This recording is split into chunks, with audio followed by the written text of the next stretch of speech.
RCB గెలిస్తే crackers కాల్చారు. అది India క్రికెట్లో గెలిస్తే క్రాకర్స్. It's a team. ఒక టీంతో గెలవడం, ఓడిపోవడం, గెలవడం is fine. End of the day or nation means మనకు ప్రౌడ్గానే ఉంటుంది. జీడిపి అని అంటే దేశ చరిత్రలో పేదరికం నుంచి బయటికి రావటం, అందరికీ సరైన టైంలలో అన్నం అందటం, 4th ర్యాంక్లో ఉన్నామంటే ఎంతో కొంత పేదరికాన్ని నిర్మూలించి 4th ర్యాంక్కి రావటం అనేది. అవును. కానీ ఎవరు సెలబ్రేట్ చేయటం నేను చూడలేదు సార్. అసలు క్రాకర్స్ కొట్టారా లేదా అసలు నిజంగా ఎక్కడన్నా ఎవరన్నా మాట్లాడారా? యంగ్స్టర్స్ ఫ్యాన్ బేస్ ఒక కోహ్లీకి ఉండటం, ఒక హీరోయిన్కి ఉండటం, తమన్నా లాంటి వాళ్ళకి, ఇంకెవరు చిరంజీవి లాంటి వాళ్ళకి ఉండడం తప్పులేదు. కానీ ఎందుకు అసలు దేశభక్తి మనుషుల్లో లేదా అనే భావన కూడా వచ్చింది. Not even single youngster has come up on the road and crackers కొట్టినట్టు. కానీ ఏదో పైనుంచి కేంద్ర ప్రభుత్వం ఇస్తే చప్పట్లు కొట్టండి, దీపాలు పెట్టండి అంటేనే చేస్తారేమో. కానీ ఎందుకో వాలంటరీగా ఎవరు రాలేదు అని అనిపించింది. పర్సనల్గా before going in to the subject, దీని మీద మీరేం చెప్తారు చెప్పండి sir youngsters. Sir first and foremost sir, GDP ఈ విషయాలు చాలా టెక్నికల్ సబ్జెక్ట్ సార్. కామన్ మ్యాన్కి ఇది అర్థం కాదు సార్.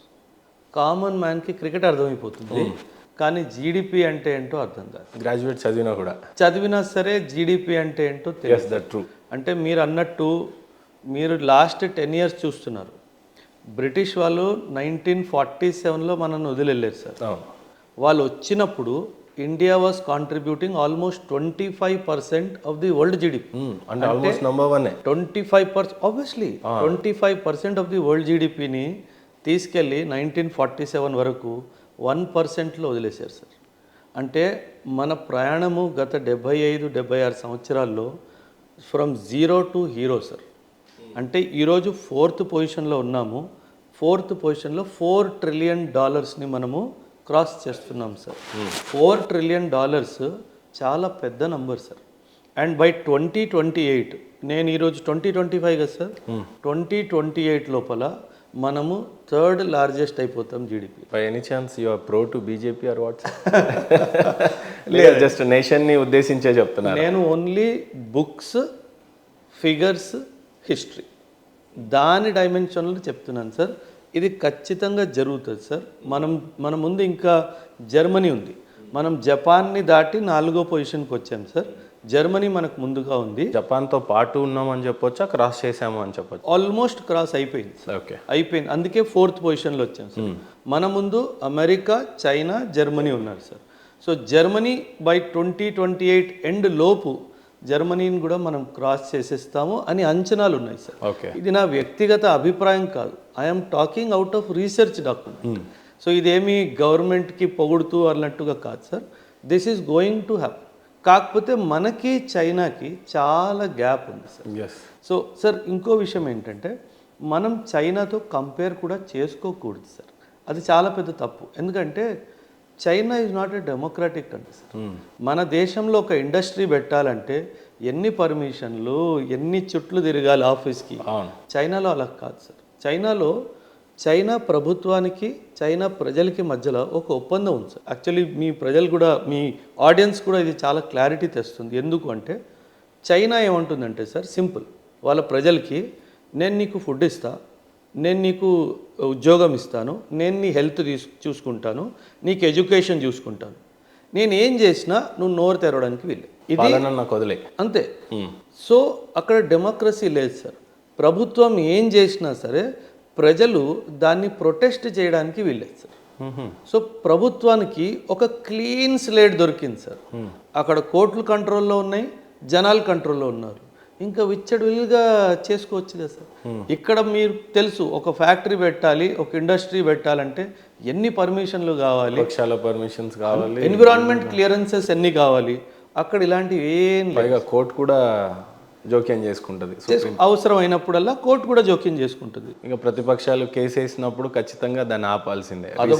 ఉదాహరణకు ఇప్పుడు రేవంత్ రెడ్డి గారు మొన్న హెచ్సిఏ ల్యాండ్ది 400 acres నేను మంచి చేయాలని చూస్తున్నానయ్యా, చట్టపరంగా కోర్టులో గెలిచే వచ్చి ఆ తర్వాత నేను స్టార్ట్ చేస్తున్నానంటే అన్ని పార్టీలు పడ్డాయి. దాంట్లో నిజం ఎంత, అబద్ధం ఎంత అనే దానికన్నా వర్క్ అయితే ఆగింది. కరెక్ట్ మీరు చెప్పారు. కంచా గచ్చిబౌలి అన్నది అక్కడ ప్రాబ్లం కదా సార్. కాకపోతే అదే చెప్తున్నాను కదా సార్, చైనాకి ఏంటంటే, మీరు బీజింగ్ ఒలింపిక్స్ హిస్టరీ విన్నారో లేదో సార్. ఒలింపిక్స్ చేయాలి అంటే విశాలమైన స్టేడియంస్ అవన్నీ కావాలి సార్. హిస్టరీలో మీరు బీజింగ్ చూసుకుంటే ఇప్పుడు మనకు అమీర్పేట్లో ఎలా ఉంటాయి, హాస్టల్ ఇరుగ్గా ఉంటాయి కదా సార్. అండ్ ముంబైలో ధారావి ఎలాగైతే ఉందో అదేవిధంగా బీజింగ్, హాంకాంగ్ అన్నవి చాలా ఇరుగ్గా ఉన్న దేశాలు sir. When China Beijing Olympics నేను చేస్తాను అని అంటే వీళ్ళందరూ బీజింగ్లో ఎట్లా చేస్తామో ఒలింపిక్స్ అక్కడ అంతా ఇరుగ్గా ఉంటుందంటే దాంతో మీకు సంబంధం లేదు. మీరు నాకు ఇస్తారా అవకాశం, ఇవ్వరా? సార్ ఇంటర్నేషనల్ ఒలింపిక్ అసోసియేషన్ చైనాకి ఇస్తే ఓవర్ నైట్ బీజింగ్ ఎంటీ అయిపోయింది సార్. ఓవర్ నైట్ గవర్నమెంట్ వాళ్ళు వచ్చి మీకు కొత్త లొకేషన్ గోడ మీద పేస్ట్ పెట్టి వెళ్ళిపోయారు. టుమారో మార్నింగ్ నేను వచ్చి ఇల్లు గుర్తు చేస్తా, నాకు ఇది జాగా ఖాళీ కావాలి. ఓవర్ నైట్ సిటీ ఎంటీ అయిపోయింది సార్. అది చైనా. మన దగ్గర అది సాధ్యమా సార్? హైవే మధ్యలో ఒక ఇల్లు ఉంటుంది, ఎందుకంటే కోర్టు ఉంది, డెమోక్రసీ ఉంది, అది ఒక విధంగా మంచిదే సార్. లోకల్ లీడర్ కూడా ఉన్నాడు, లోకల్ లీడర్స్ కూడా ఉన్నారు, కూర్చొని ఆయన నావాడు అని అంటారు, నా వాళ్ళు.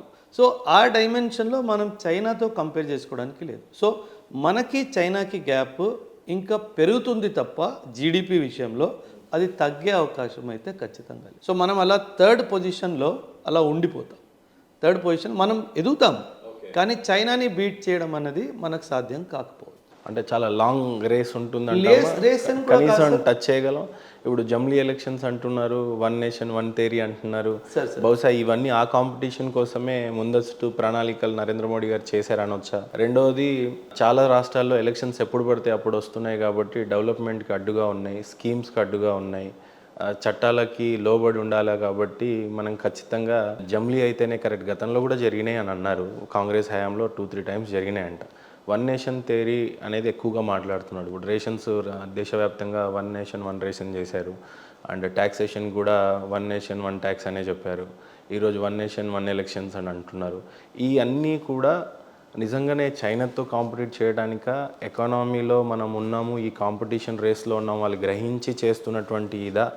ఏ రకంగా దీన్ని చూడొచ్చు? జీడిపి థర్డ్ ప్లేస్కి ఉండిపోతాం అనే మీ theory I can accept it.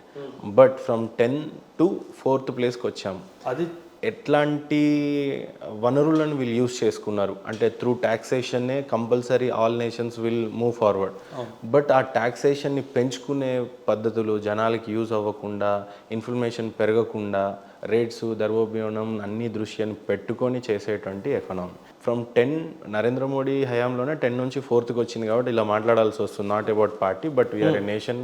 And దేశాన్ని ప్రేమించే వాళ్ళు ఎవరైనా సరే ఈ ఎంజాయ్మెంట్లో మాట్లాడతారు, దే లవ్ ఇట్ అనే ఆ ఇదిలో అడుగుతున్నాను. 10 to 4th రావటం ఇండియా, ఇది నిజంగా ఎలా సాధ్యమైంది? ఏ రకమైనటువంటి అటెంప్ట్స్ ఇస్తే వీఆర్ ఎట్ $4.19 trillion రీచ్ అయ్యాం? వేరాజ్ ఇండియన్ కరెన్సీలో చెప్పాలంటే 178 లక్షల కోట్ల ఎకానమీ మనది ఈరోజు. సో ఎలా ఇది సార్? మీరు 2014 to 2024 మధ్యలో కోవిడ్ వచ్చింది అన్న విషయం మర్చిపోయారు సార్. అంటే 2-3 years మళ్ళీ అవి కూడా పోయినాయి. కోవిడ్ రాకపోతే మనం 21-22లో ఇది సాధించాల్సింది. కోవిడ్ లాంటి ఇబ్బందులు వచ్చినా సరే వాటిని కూడా ఎదుర్కొని మనం ముందుకు వచ్చాము అంటే చెయ్యాలి, సాధించాలి అనే ఒక ఆలోచన ఉంది కాబట్టి సార్. అంటే నేను పొలిటికల్గా మాట్లాడట్లేదు సార్, యాజ్ ఏ నేషనలిస్ట్గా మాట్లాడుతాను. నా దేశం ఈరోజు పాకిస్తాన్ నా మీద యుద్ధానికి వస్తే నేను తిరిగి యుద్ధం చేస్తాను. ఇది నేను 2008లో పాకిస్తాన్ మన మీద ముంబైలో అటాక్ చేస్తే మనం ఏం చేసాం సార్? ఏమీ చేయలేదు సార్. 160 మందికి పైగా చనిపోయారు సార్. 20 మంది చనిపోతే నేను నీ ఇంట్లోకి వెళ్ళి నిన్ను కొట్టాను. అంటే నాకు ఆ స్పిరిట్ ఆఫ్ నేషనలిజం ఇప్పుడు వచ్చింది సార్. అండ్ మీరు ఒక మాట అన్నారు, మనకు చైనాతో కాంపిటీషన్ లేదు సార్. ఇది మనం చాలా క్లియర్గా అర్థం చేసుకోవాలి. మనకి మనతోనే competition. What I am today I should be better tomorrow అన్న ఒక ఆలోచన మోదీ గారిలో కానీ, నేషనల్ లీడర్షిప్లో కానీ, స్టేట్ లీడర్షిప్లో కూడా ఉంది సార్. సో దీనివల్ల దేశం ముందుకెళ్తుంది సార్. దేశం అంటే ఏంటి సార్? కలెక్షన్ ఆఫ్ స్టేట్సే కదా. స్టేట్స్ గ్రో అవుతే నేషన్ గ్రో అవుతుంది. Nation is a collection of state spirit. అందుకే మనం కాన్స్టిట్యూషన్లో కూడా అంటాము, India is a federal country with a unitary tilt అని చెప్పేసి అంటాం. సో మన రాష్ట్రాలు బాగుపడితేనే మన దేశం బాగుపడుతుంది సార్. సో ఖచ్చితంగా రాష్ట్రాల కాంట్రిబ్యూషన్, మన తెలంగాణ కానీ, ఆంధ్ర కానీ, వీళ్ళ contribution in the national growth చాలా ఎక్కువ ఉంది సార్. అంటే the way IT is coming up in our 2 states ఇంకా ఎక్కడ లేదు sir. We are the biggest service providers to the country. ఎక్కడ లేని వాళ్ళు హైదరాబాద్లో వచ్చి ఇక్కడ ఉద్యోగం చేస్తున్నారు సార్. ఎందుకు చేస్తున్నారు? ఎందుకంటే ప్లాట్ఫామ్ మనం అందించాం కాబట్టి. సో ఇలా మనం గత 10 సంవత్సరాల్లో సర్వీస్ సెక్టర్ చూసుకుంటే కానీ, అగ్రికల్చరల్ సెక్టర్ చూసుకుంటే కానీ sir 330+ million tons of food production జరిగింది sir. 330 million tons is not a joke sir. ఈరోజు ఇండియన్ జీడిపిలో చూసినట్లయితే అగ్రికల్చర్ కాంట్రిబ్యూషన్ మైబీ 19% అనుకుంటా. 17 అంటే 1,00,000 కోట్లో 19% అంటే ఆల్మోస్ట్ 20 లక్షల కోట్లు. అసలు మామూలు విషయం కాదు. అదే కదా సార్. అంటే అగ్రికల్చర్ దట్టు. మనము మన ఫార్మర్స్ కాంట్రిబ్యూషన్ని మర్చిపోతాం సార్. సో నేను ఎప్పుడూ చెప్తాను sir, 2 peoples contribution to the country, ఒకటి సోల్జరు, ఒకటి ఫార్మర్, ఎప్పుడూ మర్చిపోకూడదు సార్. మనం అన్నం తింటున్నాము అంటే ఆ రైతు పండిస్తున్నాడు కాబట్టే తింటున్నాం సార్.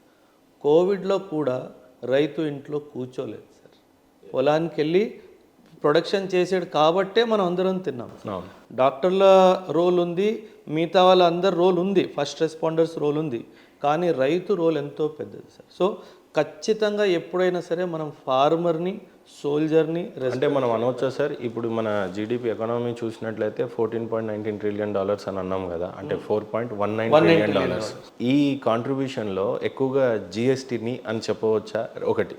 రెండవది ఫార్మర్స్. మూడవది ఏది తీసుకోవచ్చు, అసలు ఏది మేజర్ రోల్స్ తీసుకోవచ్చు? యాక్చువల్లీ $14.19లో ఇండస్ట్రియల్స్ 100% సార్. మనము ఒకప్పుడు సార్, మీరు డెఫినెట్గా మీ చిన్నప్పుడు కూడా పేరెంట్స్కి నేను బిజినెస్ చేస్తా అంటే ఒక నెగటివ్ మైండ్ సెట్ ఉండేది.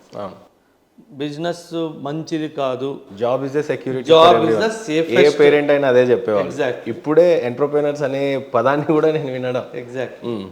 ఈ మార్పు గత 10 సంవత్సరాల్లోనే వచ్చింది.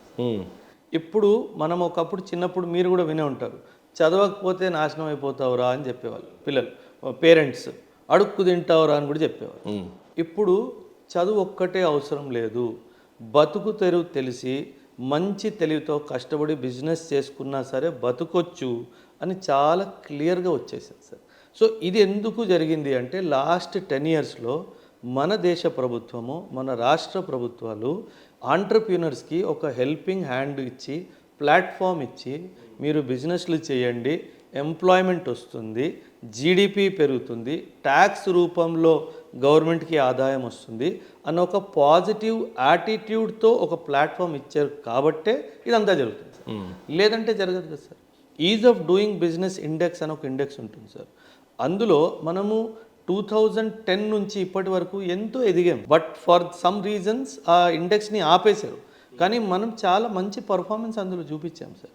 సో చూపించి సార్ ఇప్పుడు ఇండియాకి బయట నుంచి ఇన్వెస్ట్మెంట్ వస్తుంది అంటే దానికి కారణము పొలిటికల్గా మనం మంచి సపోర్ట్ చేస్తున్నాం అనే కదా సార్. సింగపూర్ నుంచి కానీ, మలేషియా నుంచి కానీ, అమెరికా నుంచి కానీ డబ్బులు ఎందుకు వస్తున్నాయి సార్? ఎందుకంటే ఇండియాలో ఎదుగుదలకి అవకాశం ఉంది. టాప్ మోస్ట్ మ్యానుఫ్యాక్చరింగ్ యూనిట్స్ వస్తున్నాయని వింటున్నాము, ఐటీ కంపెనీస్ అని. కరెక్ట్. ఇప్పుడు ఫార్మాస్యూటికల్ సార్ చాలా పెద్ద గేమ్ చేంజర్, కాకపోతే silent game changer sir. Pharmaceutical అడవిడ్ చేయదు సార్, కానీ కాంట్రిబ్యూట్ చేసేస్తారు. కానీ ప్రతి స్టేట్స్లో ఉంది ఫార్మా ఇండస్ట్రీ పెరగడం. ఎస్పెషల్లీ తెలంగాణ, షాద్నగర్ ఈ ఏరియా మొత్తం అయితే ఫార్మా బెల్టే తయారవుతుంది. ఏంటి సార్ యాక్చువల్లీ ఏంటి రోల్ అసలు ఫార్మా కంపెనీ రోల్? ఫార్మాస్యూటికల్స్లో మనకున్న అడ్వాంటేజ్ ఏంటంటే సార్, మనం ఫార్మాస్యూటికల్స్లో కావాల్సిన బేసిక్ పదార్థం దాన్ని ఏపీఐ అంటారు సార్, యాక్టివ్ ఫార్మాస్యూటికల్ ఇంగ్రీడియంట్ అంటారు. ఇది మనం చైనా నుంచి ఇంపోర్ట్ చేసి దాని మీదుగా మందులు తయారు చేస్తాం sir. We are going to be in future the pharmaceutical capital of the world sir. మన హైదరాబాద్లో హాస్పిటల్స్ 5 స్టార్ హోటల్ రేంజ్ కన్నా పెద్దగా ఉన్నాయి సార్. మీరు గమనించి ఉంటారు ఒక్కొక్క హాస్పిటల్. ఎందుకంటే sir now world wants to come to India for medical treatment. They don't want to go to Europe. చాలా కాస్ట్లీ సార్. ఒక కిడ్నీ ట్రాన్స్ప్లాంట్ యూరోప్లో 5 నుంచి 8 కోట్లు అవుతుంది సార్. ఇండియాలో 50 నుంచి 60 లక్షల్లో అయిపోతుంది. ఆఫ్రికా 100% ఇండియాకి వస్తుంది సార్. ఎంత గేమ్ చేంజర్ సార్ అసలు ఇది. 8 కోట్లు ఎక్కడ, 50 లక్షలు, 20 లక్షలు ఎక్కడ సార్. సో మనము ఫార్మాస్యూటికల్ ఇండస్ట్రీలో చాలా పెద్ద గేమ్ చేంజర్స్ అవ్వబోతున్నాం సార్ ఫ్యూచర్లో. అంత పెద్ద విషయం ఎందుకు సార్, కోవిడ్లో వ్యాక్సిన్ సార్, ఇండియా వ్యాక్సిన్ మైత్రి ఇనిషియేటివ్లో 140 క్రోర్స్ వ్యాక్సిన్స్ డిస్ట్రిబ్యూట్ చేసింది సార్. అండ్ అందులో 1.5 క్రోర్స్ ఫ్రీగా డిస్ట్రిబ్యూట్ చేసింది సార్. ఇది గొప్పతనం కదా సార్. మనకు అవసరం ఉన్నా సరే 14 కోట్లు వ్యాక్సిన్లు మనం డిస్ట్రిబ్యూట్ చేసినాం సార్. అందులో 1.4 క్రోర్స్ ఫ్రీగా ఇచ్చాం సార్. ఆఫ్రికా ఈ ఫ్రీ అంటే ఏంటో నాకు ఇంతవరకు అర్థం కాలేదు సార్. ఎందుకు భారతదేశ ప్రభుత్వము మనకు కూడా అవసరం ఉండింది అదే వ్యాక్సిన్. ఈ భారతదేశం వరల్డ్లోనే పాపులేషన్లో నెంబర్ 1 ర్యాంక్ ఉన్నాం మనం. 144 కోట్ల జనాభా మనం. అలాంటి వ్యాక్సిన్ని చాలా దేశాలకు ఫ్రీగా ఇచ్చింది అనేది విన్నాం. ఎన్ని దేశాలకు మీరే చెప్పాలి. 96 అండ్ ఈ ఫ్రీగా ఇవ్వటం థియరీ ఏంటో నాకు అర్థం కాలేదు. ఈరోజు శత్రు దేశాలకు కూడా ఫ్రీగానే ఇచ్చింది. మరి మనకు అవసరం లేకుండిందా? దానివల్ల మనం ఏమైనా ఎకానమీ లాస్ అయ్యామా, లేకపోతే ఫ్రీగా ఇచ్చి ఏంటి అసలు ఈ ఫ్రీగా ఇవ్వటం వెనకాల ఉన్న రహస్యాలు ఏమైనా ఉన్నాయా? సార్, మనము బిలీవ్ చేసే థియరీ వాసుదైవ కుటుంబకం సార్. ఈ వరల్డ్ అంతా ఒక్క కుటుంబం అని మనం భావిస్తాం సార్. అందుకు మనం చేస్తాం సార్. సో అందుకే ఎథికలీ ఇండియా ముందు ఏ దేశం నిల్చోలేదు సార్. మనం ఇప్పుడు టర్కీయే కానీ ఈ టర్కీలో భూకంపం వస్తే మనము 6 130J విమానాలు నిండగా డిజాస్టర్ రిలీఫ్ మెటీరియల్ పంపించాం సార్ వాడికి. అండ్ వాడు పాకిస్తాన్ ఈజ్ మై ఫ్రెండ్ అన్నాడు sir. Pakistan is my brother అన్నాడు సార్. అంటే వాడికి బుద్ధి లేదా, సిగ్గు లేదా, మానవత్వం లేదా తెలియదు సార్. అంతెందుకు సార్. కానీ ఇక్కడ చిన్న doubt sir, A point of వ్యూలో వాడు బ్రదర్ అయ్యాడు పాకిస్తాన్ టర్కీకి? మనం అన్ని ఇచ్చి ఎందుకు శత్రువయం? కానీ ఏదో ఒకటి లావాదేవీలు ఉంటాయి కదా పాకిస్తాన్తో. ఏ అవసరం ఉండొచ్చు? Nuclear weapon sir. పాకిస్తాన్కి అంత సీన్ ఉందా? Pakistan is the only Islamic country that has nuclear weapon sir. ఇంకెవరి దగ్గర ఇస్లామిక్ కంట్రీ దగ్గర న్యూక్లియర్ వెపన్ లేదు సార్. అచ్చా, ఇరాన్లో కూడా లేదు ఇప్పుడు. ఎవరి దగ్గర? ఇరాన్ లేదు. ఇంకా they have not developed it. Okay. ఇంకా యురేనియం ఎన్రిచ్మెంట్ 70-80% దగ్గరే ఉంది. న్యూక్లియర్ అణుబాంబు తయారవ్వాలి అంటే యురేనియం ఎన్రిచ్మెంట్ 90% అవ్వాలి. ఇంకా అవ్వలేదు. అవ్వబోతుంది అని మొసాద్కి రిపోర్ట్ వస్తేనే వాళ్ళు అటాక్ చేస్తారు. అచ్చా. సో టర్కీ ఏంటంటే, టర్కీకి సౌదీ అరేబియాకి ఒక కాంపిటీషన్ ఉంది సార్. ఇది మీ ఆడియన్స్ కూడా అర్థం చేసుకోవాలి. టర్కీకి సౌదీ అరేబియాకి కాంపిటీషన్ ఏంటంటే, మిడిల్ ఈస్ట్లో రాజు ఎవరు? సౌదీ అరేబియా ఏమంటది, మెక్కా మదీనా నా దగ్గర ఉంది కాబట్టి ఇస్లామిక్ వరల్డ్కి రాజుని నేను. టర్కీ ఏమంటాడు, ఈ గతం నువ్వు చూసుకుంటే, హిస్టరీ చూసుకుంటే ఓటోమన్ ఎంపైర్ టర్కీ నుంచే మొదలైంది. అంటే స్టార్టింగ్ పాయింట్ అనుకోండి. So Turkey was the AP centre of Islamic rule. So నేను రాజు నువ్వు కాదు అంట. సో ఈ బ్యాలెన్స్ ఆఫ్ పవర్లో వచ్చిన ఘర్షణలో Turkey wants to dominate the middle east sir. అక్కడ టర్కీకి న్యూక్లియర్ పవర్ అవడం చాలా అవసరం sir. So that is the reason why టర్కీకి పాకిస్తాన్ ఎంతో అవసరం.